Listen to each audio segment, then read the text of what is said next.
உங்ககிட்ட ஐஃபோன் இல்லை அப்படின்னா நீங்கள் யூஸ் பண்ணுற மொபைலே ஐஃபோனாக சேஞ்ச் பண்ணலாம். அது எப்படின்னு சொல்லிட்டு இந்த வீடியோவில் பார்க்க போகிறோம். ஆண்ட்ராய்டு டு ஐஃபோன் ஸ்டார்ட் பண்ணலாமா?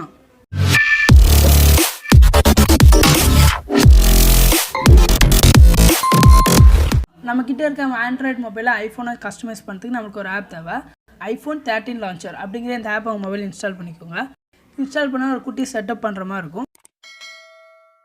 ஆப்பை ஓப்பன் பண்ணோன்னு பார்த்தீங்கன்னா 4-5 வால்பேப்பர்ஸ் கொடுத்துருப்பாங்க. உங்களுக்கு எந்த வால்பேப்பர் வேணுமோ அந்த வால்பேப்பர் செலக்ட் பண்ணிக்கோங்க. செலக்ட் பண்ணோன்னு கீழே பார்த்தீங்கன்னா கெட் ஸ்டார்டட் இருக்கும், அதை கிளிக் பண்ணிக்கோங்க. கிளிக் பண்ணோன்னா சில பர்மிஷன் கேட்கும்.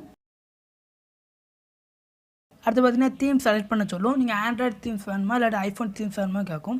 ஸோ தீமை செலக்ட் பண்ணோன்னே கீழே பார்த்தீங்கன்னா கெட் ஸ்டார்டட் இருக்கும், அதை கிளிக் பண்ணிக்கோங்க. கிளிக் பண்ணோன்னே வெயிட் பண்ணுங்கள். ஒரு நோட்டிஃபிகேஷன் பாப்பப் ஆகும். அது கீழே பார்த்தீங்கன்னா கிரியேட் இருக்கும், அதை கிளிக் பண்ணிக்கோங்க. கீழே பார்த்தீங்கன்னா செட்டஸ் டிஃபால்ட்டுன்னு கேட்கும். நீங்கள் டிஃபால்ட்டாக இதான் செட் பண்ண போகிறீங்க அப்படின்னா செட்டஸ் டிஃபால்ட்டை கிளிக் பண்ணிக்கோங்க. இதுக்கப்புறம் நம்ம மொபைலை எப்படிலாம் யூஸ் பண்ணணும்னு சொல்லி நோட்டிஃபிகேஷன் பார் யூஸ் பண்ணோம் அப்படின்னா எப்படி கிளிக் பண்ணணும், இது மாதிரி நிறையான்னு சொல்லி தரும். ஒரு வாட்டி செக் பண்ணிக்கோங்க. அதெல்லாம் ஃபைனலாக எல்லா செட்டப் முடிஞ்சோம் நம்மளோட மொபைல் பார்த்தீங்கன்னா ஆண்ட்ராய்டு லுக்லேருந்து ஐஃபோன் லுக்கு சேஞ்ச் ஆகிருக்கும். நோட்டிஃபிகேஷன் பார், ஹோம் பேஜ் எல்லாமே பார்க்குறது ஐஃபோன் லுக் மாதிரியே இருக்கும்.